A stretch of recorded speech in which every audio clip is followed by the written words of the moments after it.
नमस्कार। चलिए शुरू करते हैं। ओम अथ पंचदशोऽध्यायः। श्री भगवान बोले, आदि पुरुष परमेश्वर स्वरूप मूल वाले और ब्रह्मा रूप मुख्य शाखा वाले जिस संसार रूप पीपल के वृक्षों को अविनाशी कहते हैं और तथा वेद जिसके पत्ते कहे गए हैं, उस संसार रूप वृक्ष को जो पुरुष मूल सहित तत्व से जानता है, वह वेद के तात्पर्य को जानने वाला है। ये सब आप पढ़ते जाए, ठीक है। वीडियो को 2 मिनट के लिए रोकिए और इसे पढ़े, इधर भी और इधर भी, ठीक है। चलिए हम आगे बढ़ते हैं।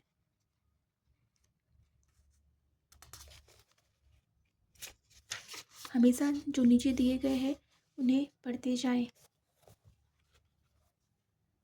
अगर एक बार आप अच्छे से इस पुस्तक को पढ़ लेते हैं तो आपको काफ़ी कुछ समझ में आएगा। लेकिन ऐसा भी कहा जाता है कि आप जितनी बार श्रीमद् भगवद गीता पढ़ते हैं उतनी बार आपको अलग अलग भाव प्रकट होते हैं। और जब भी आपके जीवन में कुछ भी समस्या आए, आप ना रैंडमली इसे खोलें और जो पेज पढ़ निकले उसको पढ़िए, ठीक है। और भगवान की कृपा ऐसी होती है कि आपका उत्तर उसी पेज में होता है, ठीक है। जय श्री कृष्णा, जय श्री राधे। आगे बढ़ते हैं। उस संसार वृक्ष की तीनों गुण रूप जल के द्वारा बढ़ी हुई एवं विषय भोग रूप कोपलों वाली देव, मनुष्य और तिर्यक आदि योनि रूप शाखाएं नीचे और ऊपर सर्वत्र फैली हुई है और तथा मनुष्य लोक में कर्मों के अनुसार बंधने वाली अहंता, ममता और वासना रूप जड़ें भी नीचे और ऊपर सभी लोकों में व्याप्त हो रही है। इस संसार वृक्ष का स्वरूप, इसे भी पढ़े, ठीक है। नीचे वाला भी पढ़ ले। आगे बढ़ते हैं। इस संसार वृक्ष का स्वरूप जैसा कहा है वैसा यहाँ विचार काल में नहीं पाया जाता, क्योंकि न तो इसका आदि है और न अंत है, तथा न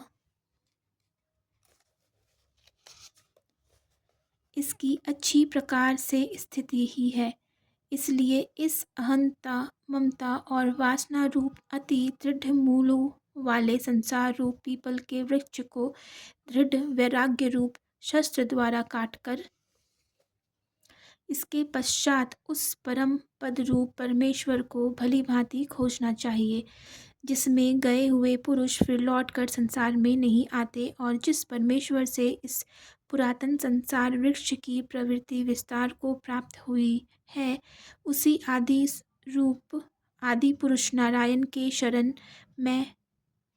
के मैं शरण हूँ। इस प्रकार दृढ़ निश्चय करके उस परमेश्वर का मनन और निधि ध्यासन करना चाहिए। जिनका मन और मोह नष्ट हो गया है, जिन्होंने आसक्ति रूप दोष को जीत लिया है, जिनकी परमात्मा के स्वरूप में नित्य स्थिति है और जिनकी कामनाएं पूर्ण रूप से नष्ट हो गई है, वे सुख दुख नामक द्वंद्वों से विमुक्त ज्ञानी जन उस अविनाशी परम पद को प्राप्त होते हैं। जिस परम पद को प्राप्त होकर मनुष्य लौटकर संसार में नहीं आते, उस स्वयं प्रकाश परम पद को न सूर्य प्रकाशित कर सकता है, न चंद्रमा और न अग्नि ही। वह मेरी परम धाम है, वह मेरा परम धाम है। इस देह में यह जीवात्मा मेरा ही सनातन अंश है और वही इन प्रकृति में स्थित मन और पांचों इंद्रियों को आकर्षण करता है। वायु गंध के स्थान से गंध को जैसे ग्रहण करके ले जाता है, वैसे ही देहादि का स्वामी जीवात्मा भी जिस शरीर का त्याग करता है, उससे इन मन सहित इंद्रियों को ग्रहण करके फिर जिस शरीर को प्राप्त होता है उसमें जाता है।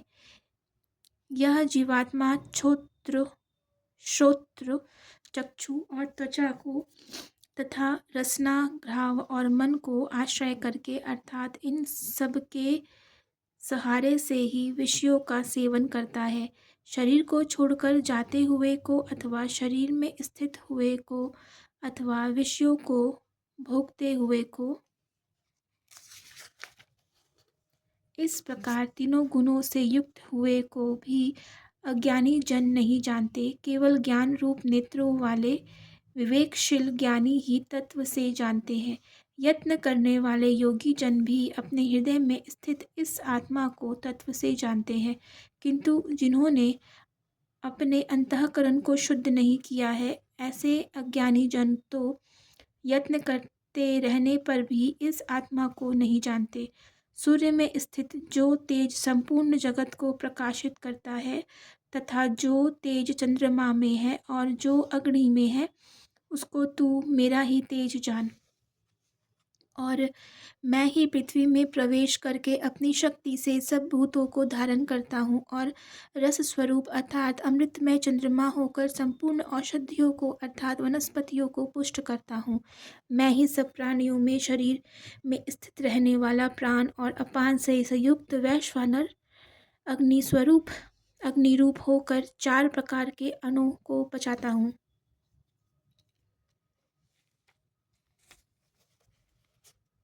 मैं ही सब प्राणियों के हृदय में अंतर्यामी रूप से स्थित हूँ तथा मुझमें ही स्मृति ज्ञान और अपोहन है होता है और सब वेदों द्वारा मैं ही जानने योग्य हूँ तथा वेदांत करता और वेदों को जानने वाला भी मैं ही हूँ।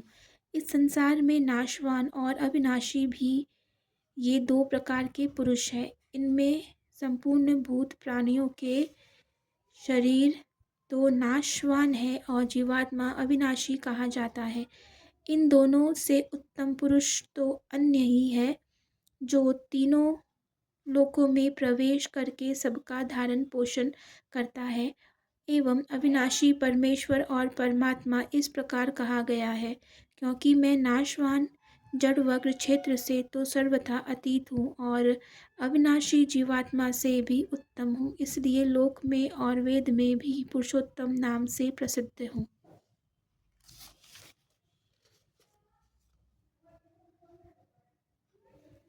भारत, जो ज्ञानी पुरुष मुझको इस प्रकार तत्व से पुरुषोत्तम जानता है, वह सर्वज्ञ पुरुष सब प्रकार से निरंतर मुझ वासुदेव परमेश्वर को ही भजता है। हे निष्पाप अर्जुन, इस प्रकार यह अति रहस्य युक्त गोपनीय शास्त्र मेरे द्वारा कहा गया। इसको तत्व से जानकर मनुष्य ज्ञानवान और कृतार्थ हो जाता है।